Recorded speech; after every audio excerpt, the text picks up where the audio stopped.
definition பார்ப்போம்.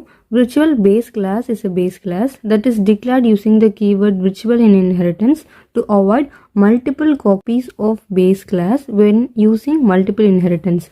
அதாவது multiple inheritance நம்ம யூஸ் பண்ணும்போது விர்ச்சுவல் அப்படின்ற கீவேர்ட் யூஸ் பண்ணுவோம். எதுக்காகன்னு பார்த்தோம்னா நிறைய ஃபைல் காப்பீஸ் வந்து எக்ஸிஸ்ட் ஆகாமல் சிங்கிள் காப்பியாக எக்ஸிஸ்ட் ஆகணுன்றதுக்காக. இப்போ ஒரு எக்ஸாம்பிள் பார்த்தோன்னா சூப்பராக புரிஞ்சிடும். ஃபார் எக்ஸாம்பிள் இங்கே கிளாஸ் அப்படின்னு கொடுத்துருக்கோம். கிளாஸ் ஏன்னு கொடுத்துட்டு நெக்ஸ்ட்டு கிளாஸ் பி அப்படின்னு ஒன்று க்ரியேட் பண்ணியிருக்கோம். சி டி அப்படின்னு 4 கிளாஸ் டோட்டலாக க்ரியேட் பண்ணியிருக்கோம்.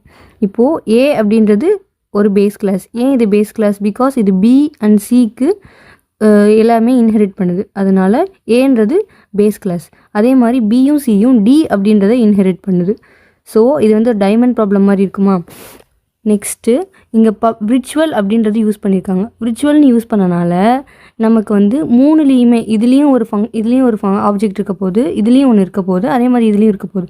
அப்போ மூணுலேயுமே டிஃப்ரெண்ட்டாக இல்லாமல் எல்லாத்துக்கும் சேர்த்து ஒரே இதாக ஸ்டோர் ஆக போகுது. இப்போது இன்ட் மெயின் இருக்குது, ஆப்ஜெக்ட் க்ரியேட் பண்ணியிருக்கோம். எதுக்கு? டி அப்படின்ற கிளாஸுக்கு நம்ம ஒரு ஆப்ஜெக்ட் க்ரியேட் பண்ணியிருக்கோம். Object dot X is equal to 10 அப்படின்னு வேல்யூ கொடுத்த உடனே C out object dot X அப்படின்னோடனே நமக்கு என்ன பிரிண்ட் ஆகணும்?